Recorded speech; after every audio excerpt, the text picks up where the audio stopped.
భారతీయుడి ఛానల్కి స్వాగతం. జై శ్రీరామ్. హర హర మహాదేవ్.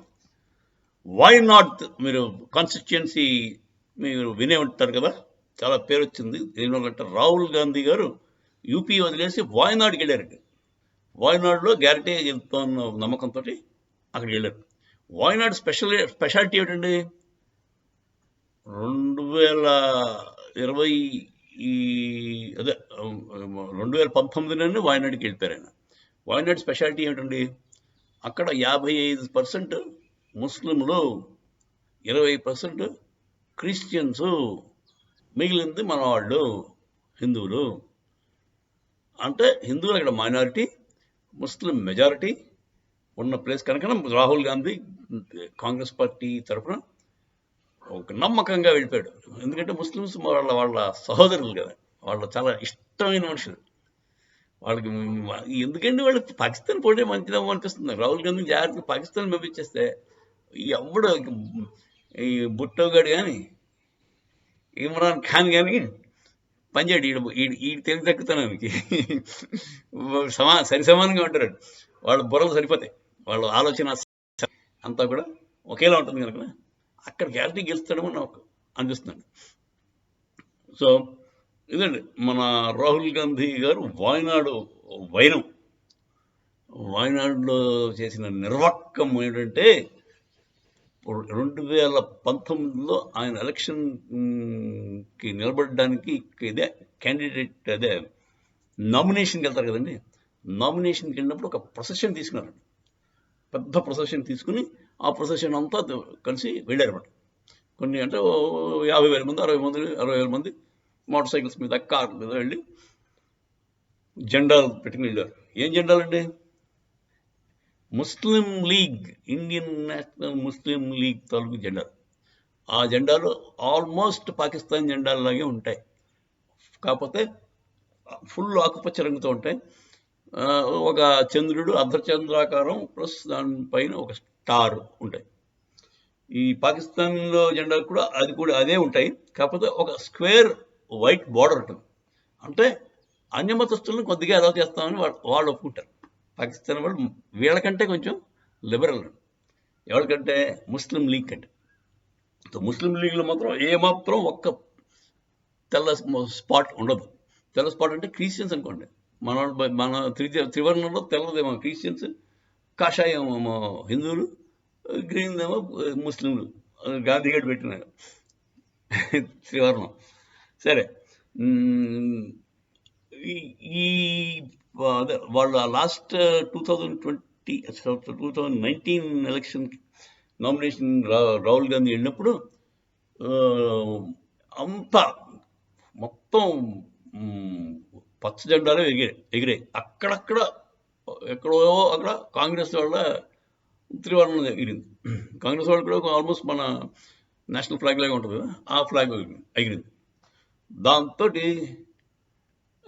ఏమైందో తెలుసు కదా. మరి హిందువులందరూ దాని మీద కొంచెం ఫీల్ అయింటారు గ్యారంటీగా. నార్థన్ బెల్ట్, హిందీ బెల్ట్ అంతా కూడా బీజేపీకి క్లీన్ స్వీప్ వచ్చేసింది. సో ఈ మాట ఈ 5 ఏళ్ల తర్వాత వాళ్ళు నేర్చుకున్న పాఠం ఏంటంటే, ముస్లిం లీగ్ వాళ్ళకి చెప్పారు, బాబు మీరు జెండాలు ఎగిరేయకండి. అలాగే కాంగ్రెస్ వాళ్ళు కూడా చెప్పారు, మీ జెండాలు కూడా మీరు ఎగిరేయకండి. అప్పుడు ఈ మాట కూడా ఘనంగా పెద్ద పెద్ద ప్రొసెషన్ తీసుకుని నామినేషన్కి రాహుల్ గాంధీ గారు వెళ్ళారు. వెళ్ళి నామినేషన్ పేపర్స్ ఫైల్ చేశారు. కాకపోతే అప్పటికి ఇప్పటికి తేడా ఏంటంటే పచ్చ జెండాలు కనపడలేదు. సో ఇది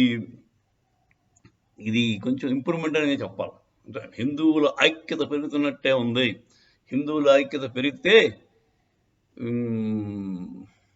డెఫినెట్గా భారతదేశం బాగుపడుతుంది. ఎవరు వీర వినాయకరావు సవల్కర్ గారు ఎప్పుడు అన్నాడంట, భారతీయత్వం అంటే హిందుత్వం పైకి వచ్చిన నాడే అప్పుడు ఈ పాలిటిక్స్ అంతా కూడా మారుతాయి.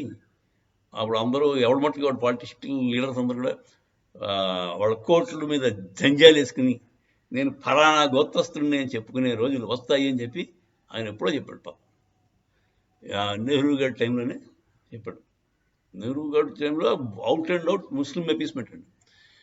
మీకు తెలుసో లేదో, Nehru visited Babur's tomb in Afghanistan 1959. Indira Gandhi visited Babar's tomb 1965 with family.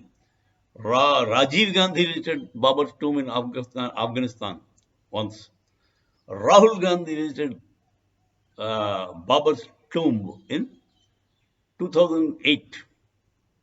ఈ స్టాటిస్టిక్స్. మరి రాములు వారి గుడికి ఎన్నిసార్లు ఎవరు వెళ్ళాడు? ఈ వంశీయులు చెప్పండి నాకు. ఒక్క నా కొడుకు వెళ్ళాడా? ఈ కాంగ్రెస్ తాలూకు మొత్తం లైనేజ్లో. సో వీళ్ళు సాయిబులా, హిందువులా? పోనీ నెహ్రూ పండిత్ అనుకుంటాడు, వాడు పండిత్ కాడు. యాక్చువల్లీ హీ వాజ్ వాడు సాయిబునే ఒక ప్లాంట్ చేశారు, వాడు పండిత్ అని పెంచి ఒక రంగు పూసి పంపించారు. మనంతా వెర్రేవారంటే మన వాళ్ళు అన్నీ నమ్మేశారు. సో మనల్ని అప్పటి నుంచి మోసం చేసుకుంటూనే వస్తున్నారండి కాంగ్రెస్ వాళ్ళు.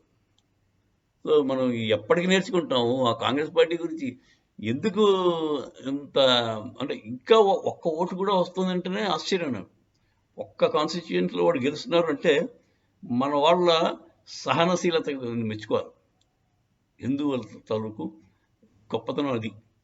ఏదైనా యాక్సెప్ట్ చేస్తారు. నిన్ను చంపేస్తాను రా అన్నా కూడా వాడు ఓహో మా వాడికి మంచాడు. వాడు ఓపెన్గా చెప్తున్నారు, మేము లేకుండా హిందుత్వం లేకుండా చేస్తాను అంటున్నాడు డిఎంకే వాడు. వాడు ఎలా బతుకుతున్నాడు? మన దేశంలో బట్టలు ఎలా కడుతున్నాడు? బతికి బట్ట ఎలా కడుతున్నాడు డిఎంకే నా కొడుకు? ఎంత ధైర్యం అండి! హిందూ ధర్మాన్ని, సనాతన ధర్మాన్ని నిర్మూలిస్తున్నాడు. అలా అన్నవాడు వాడు దర్జాగా ఇంకా ఇది కరప్షన్ చేసుకుంటూ బతికేస్తున్నాడు తమిళనాడులో. అదండి మన హిందువుల యొక్క గ్రేట్నెస్ అంటే. ఇంకేదైనా మీరు సౌదీ అరేబియాలో వెళ్ళి ఇస్లాం లేకుండా చేస్తానని ఒక మాట అంటే ఒక గంటలో చంపేస్తారండి. గంట సరిపోదు, గంట కూడా ఆగరు. ఎవడు చిన్న కుర్రాడు చంపేస్తాడు. అదే పోనీ క్రిస్టియన్ దేశాల్లో క్రిస్టియన్స్కి అంత వైలెంట్గా ఉండరు. అట్లీస్ట్ వీళ్ళు చెప్పండి సాయిబులు. సో మనం తెలుసుకోవాల్సిన విషయం ఏంటంటే, హిందూ రాష్ట్రం కింద తయారైనప్పుడే రియల్ సెక్యులరిజం వస్తుంది నా ఉద్దేశం. హిందూ రాష్ట్రం అంటేనే సెక్యులరిజం. సో భయపడవలసిన పని లేదు. ఇతర అన్య మతస్థులు వాళ్ళందరూ సేఫ్గా ఉండొచ్చు. హిందువుల రక్షణలో అలా ఇది కొనసాగాలంటే హిందూయిజం కొనసాగాలి. హిందువులకి పెద్దపీట ఇవ్వాలి. మన మన మన గురుకులాలు మళ్ళీ స్టార్ట్ అవ్వాలి, మన వేద పాఠశాలలు స్టార్ట్ అవ్వాలి, మన ఎడ్యుకేషన్ సిస్టమ్ మళ్ళీ స్టార్ట్ అవ్వాలి. విశ్వగురువులకు తయారవ్వాలంటే మన సనాతనమైన ఎన్ని కోల్పోయామండి మనం. ఆయుర్వేదం ఎంత ఈజీ టు, అంటే ఎంత పాకెట్ మీద భారం లేకుండా ఎంత సింపుల్గా తగ్గించే పద్ధతి. ఆయుర్వేదంలో మీకు ఈ మెడికల్ ఇండస్ట్రీ అంతా కూడా కమర్షియల్గా అయిపోయింది. ఈ allopathic commercial pharma industry and doctors, వీళ్ళ వల్ల వాళ్ళు దే ఆర్ క్రియేటింగ్ ట్రబుల్. వాళ్ళ వల్ల మంచి కాదు, చెడు జరుగుతుంది. చూడండి, కరోనా వచ్చింది, ఎందుకు? ఫార్మా ఇండస్ట్రీ డెవలప్ అవ్వాలి. వాళ్ళకి తగ్గింది ఇన్కమ్, వాళ్ళకి అనుకున్నంత రాలేదు వాళ్ళకి. అంతా వాళ్ళు దే క్రియేట్ డిసీజ్ అనమాట. సో అంత పవర్ఫుల్ లాబీస్ ఉంటే with medicine should not become a commercial activity. అందుకే మెడిసిన్కి డబ్బులకి లింక్ తీశారు. ఆయుర్వేదంలో అదే మీకు they believe in preventive health and keeping good health always. అంతేగాని జబ్బు అందరికీ రావాలి, అందరికీ బీపీలు షుగర్లు ఉంటాయి, అందరికీ ఎక్కడో అక్కడ దాగి క్యాన్సర్ ఉంటుంది, వాళ్ళందరూ మా దగ్గరికి చేయాలి, అందరూ మాకు డబ్బులు ఇచ్చేసి పోవాలి అన్న భావజాలం లేదండి. అది ఈ as an industry medicine should not become a commercial activity, should not become an industry. So అర్జెంటుగా మన పాతకాల భావజాలం తీసుకురావడం అవసరం. అదండి we are again moving away from the point. బేసిక్గా వాయనాడ్లో మార్పులు వచ్చాయి. రాహుల్ గాంధీ గారు 2019కి నామినేషన్ టైంకి ఫోటోలు చూడండి, ఇప్పుడు 24లో జరిగిన నామినేషన్ ప్రొసెషన్ తాలూకు ఫోటోలు చూడండి, చాలా మార్పు వచ్చింది. ఈ మార్పు కొనసాగుతుంది. మన హిందూ రాష్ట్రం కింద డిక్లేర్ చేస్తారు మూడోసారి వచ్చినప్పుడు మోదీ గారు. హిందూ రాష్ట్రం అయినప్పుడే నన్ను అడిగితే మన India will become more prosperous, more అంటే విశ్వానికి గురువు కింద మార్గదర్శకంగా తయారవుతుందని నా ఉద్దేశం అండి. బేసిక్గా ఈ those who do not believe in secularism and democracy should not be given voting rights, నా ఉద్దేశం. అంటే మీకు అర్థం ఉంటుంది, మీకు ఇస్లాం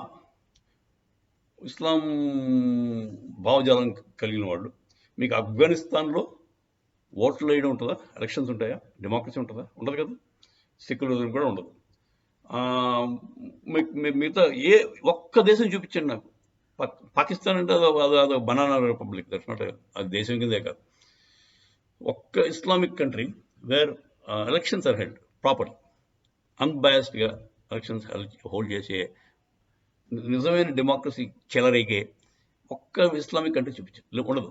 ఎందుకంటే ఇస్లాం ఆ మతంలోనే ఉంది.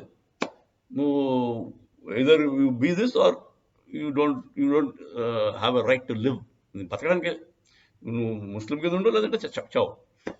రెండే ఆప్షన్స్, మూడో ఆప్షన్ లేదు. సో అలాంటి భావజాలం కలిగిన మనుషులకి ఓటింగ్ రైట్స్ తీసేయాలండి మనం. వాళ్ళకి మీరు ఉండండి, హ్యాపీగా ఉండండి, మీరు వ్యాపారం చేసుకోండి, కాకపోతే ఓట్లు వేయడానికి మాత్రం హక్కు లేదు. ఎందుకంటే మీకు యూ డోంట్ బిలీవ్ ఇన్, మీకు కావాల్సిన షైరాలు కదా, షైరాల ప్రకారం మీకు ఓట్లు తీసేస్తామని చెప్పేసి మర్యాదగా చెప్పేసి వాళ్ళని హ్యాపీగా ఉండిస్తే అప్పుడు మనం సురక్షితంగా ఉంటాం. ఎందుకంటే ఓట్లు అడ్డెట్టుకుని వాడు 30% దాకా వచ్చేసరికి గొప్ప గొప్పగా వేసేయడం, గవర్నమెంట్లు మార్చే కెపాసిటీ వాళ్ళకి వచ్చేస్తుంది. దానికోసం పిల్లలు పెంచేస్తారు. సో అది కరెక్ట్ చేయాలంటే మనం మోదీ గారు థర్డ్ టైంలో డ్రాస్టిక్ యాక్షన్స్ తీసుకోవడానికి నన్నడితే ఇది they should, anybody who says Bharat మాతాకి జై అన్నవాడు, దేశభక్తి లేనివాడు, తర్వాత ఏమో మా రిలీజన్లోనే మేము పడతాం, మా దాంట్లోనే కొట్టు చేస్తాం అనుకునేవాడు, అలాంటి భావజాలం ఉన్న వాళ్ళకి ఓటింగ్ రైట్స్ లేవు.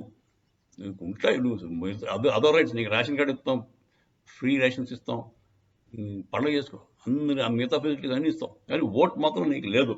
ఎందుకంటే Islam does not believe in democracy. So you believe in Islam, no votes for you. అదండి నా ఉద్దేశం. మీరేమంటారు చెప్పండి. జై శ్రీరామ్, హర హర మహాదేవ్.